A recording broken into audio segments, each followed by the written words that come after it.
Class 8, refrigeration cycle, compressor, condenser, evaporator, metering device. Module 3, HVAC fundamentals. Hey technician, this is one of the most important classes in your entire training. Let's break down the refrigeration cycle, the heart of every air conditioning system. Why is this cycle so important? Because every split system, mini split, heat pump, and even package unit follows this same logic.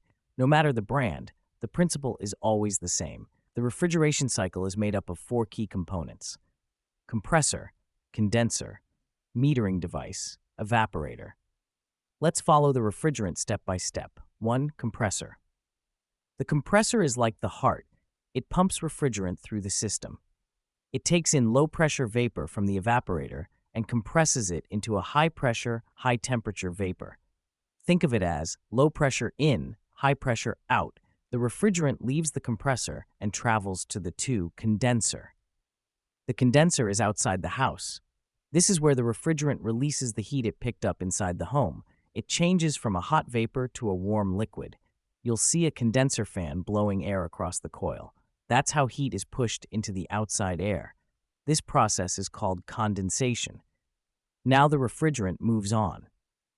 3. Metering device. This part is like a traffic control. It reduces pressure and prepares refrigerant to absorb heat again. There are 2 main types: TXV thermostatic expansion valve, piston, fixed orifice. It turns the high-pressure liquid into a low-pressure mist just before entering the evaporator. And now, for evaporator. This is the coil inside the home, inside the air handler. Here, the refrigerant absorbs heat from the air.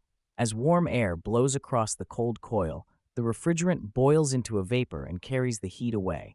It also removes humidity, so water drains out through the condensate line. This process is called evaporation. After absorbing heat, the refrigerant returns to the compressor, and the cycle repeats. Real-life application.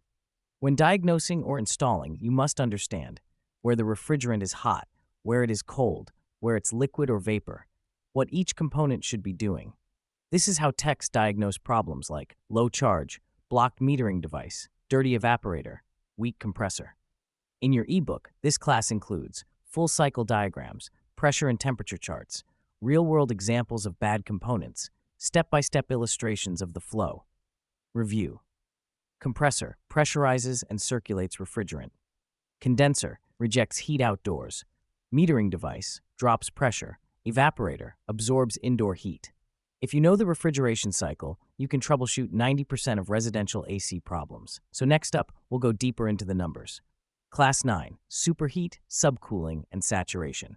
Let's keep moving.